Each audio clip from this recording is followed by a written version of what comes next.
Welcome to today's program. We are going to discuss a fascinating document today, a master-disciple dialogue. It introduces two concepts that I find quite crucial, choice and the person without inherent nature. While that might sound esoteric, it is profoundly relevant to our daily lives.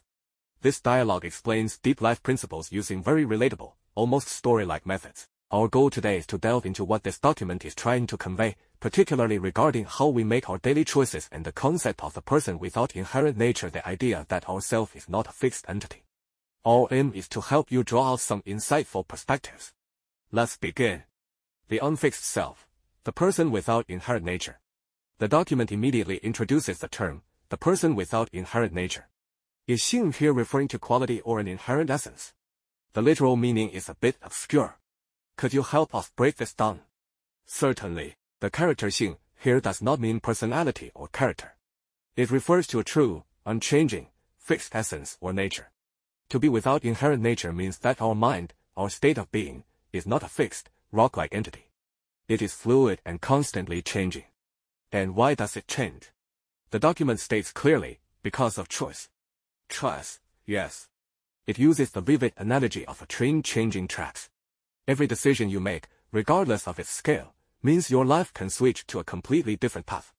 This highlights that we are not merely being dragged along by fate. In every moment, we are actively shaping our own reality through our choices. The so-called true self is simply this continuous process of choosing and changing itself. I understand. So, I am not a fixed noun, but rather a dynamic verb. This idea certainly challenges our typical feeling of, that's just my personality, I can't change it. That's right. But this raises the question, if our reality is shaped by our choices, what guides us when we choose? Many choices don't seem to be made after clear deliberation, they feel more like an instinct or a habit. The document introduces two concepts related to this, subtle influence and karmic habit, yeshi. These sound like Buddhist terms. The dominance of habit, subtle influence and karmic action. The concepts are straightforward. Subtle influence is like using incense to perfume a garment. Over time, the garment absorbs the fragrance. It refers to the long-term, unconscious conditioning from your family, school, friends, and the media you consume. Without you noticing, your values and preferences are shaped by this influence. And karmic habit. Ye is action, what you do, say, and think, and xi is habit, the habit of action. Exactly. These are the past actions accumulated into an inertia or automatic response. The dialogue explains that our choices often follow our feelings, but those feelings are frequently the result of being trained by these subtle influences and karmic habits, rather than an informed decision about the true outcome. This explains why, even when we learn new principles, the old feelings and habits still emerge first when a situation arises. Unless you consciously establish a new response pattern, the old system is very powerful. This suggests we have an outdated autopilot that may not guide us to our desired destination. The path to change, from suffering to awareness. What happens if we let this old system dominate our choices? The consequence is direct, the law of cause and effect. Performing wholesome actions leads to good results, unwholesome actions lead to suffering. The document refers to the three lower realms, not as a superstition, but as the situation your behavior naturally leads you toward. We get stuck in cycles of unhappiness because of inner afflictions such as greed, anger, confusion, and attachment, clinging to people, things, or ideas. But here is the crucial turning point. The document emphasizes that this pattern can be changed by altering the karmic causes and conditions by changing your thoughts and behavioral patterns. Specific examples include cultivating patience and gentleness. Even when facing hostility or misunderstanding like the sixth patriarch Huineng or the Buddha, they chose not to retaliate and not to fall into the negative cycle. The text quotes the Diamond Sutra, suggesting that when you accept adversity, such as slander, you can treat it as an opportunity to eliminate the unwholesome karma and habits of the past. This is the key, transforming adversity into a force for growth. By consciously choosing to adjust your mindset, you can definitively break the old, bad pattern. This is a powerful perspective that no matter how challenging the external environment is, the power of choice within us can turn the situation around. The deeper choice, rebirth and the scope of freedom. The dialogue then moves to a deeper choice, the selection of one's parents in the next life, which is based on collective karma and affinity. This sounds passive, as if it's arranged for you. Is this still considered our choice? This is a common question. The document views it as a choice, but one where the scope is severely limited. Your accumulated actions and mindset create a magnetic force, collective karma, that draws you to the environment that is most resonant with your state. Within this broad scope, specific individuals with whom you have a special connection from past lives and affinity will draw you closer.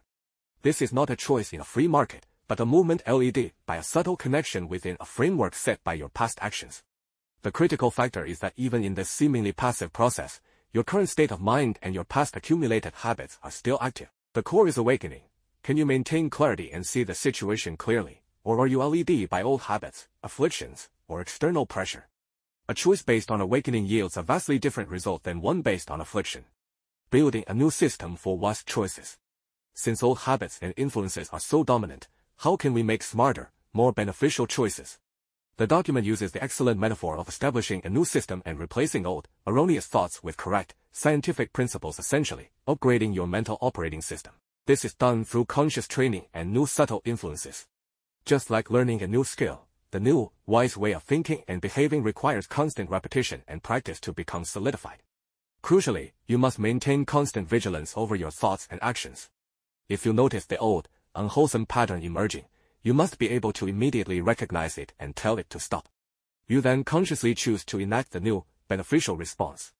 You must clearly distinguish between benefit and harm, which choices lead to good results and which lead to bad ones. The quote from Zen Master Yongjia, straight to the root, what the Buddha authenticates, I cannot pursue branches and leaves, is key. It means to focus on directly changing your fundamental pattern of choice rather than getting lost in superficial details.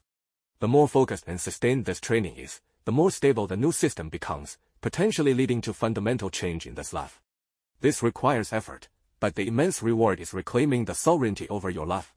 Conclusion and a higher goal. To summarize the key takeaways, we are the person without inherent nature, not a fixed entity, but a continuously flowing, malleable self. All life is a sequence of choices that shape all reality. The result depends on whether those choices are based on unconscious habit or conscious awakening. The goal is to consciously train and establish a new, beneficial system to guide our choices. The document leaves us with one final, profound consideration. It notes that even arhats, highly enlightened beings, may struggle to overcome deep, subtle habits, like fastidiousness, and be reluctant to return to the chaotic world to help others. Overcoming this requires strong, great compassion. This brings us to a final question. As we work to improve ourselves and build a new system, should we also consciously choose to cultivate that compassionate drive to overcome our own aversions and genuinely step into the world to care for and assist others? Personal growth alone may not be the final chapter. Thank you very much for sharing this material. I believe this discussion offers many new angles for understanding the dialogue and reflecting on our own lives.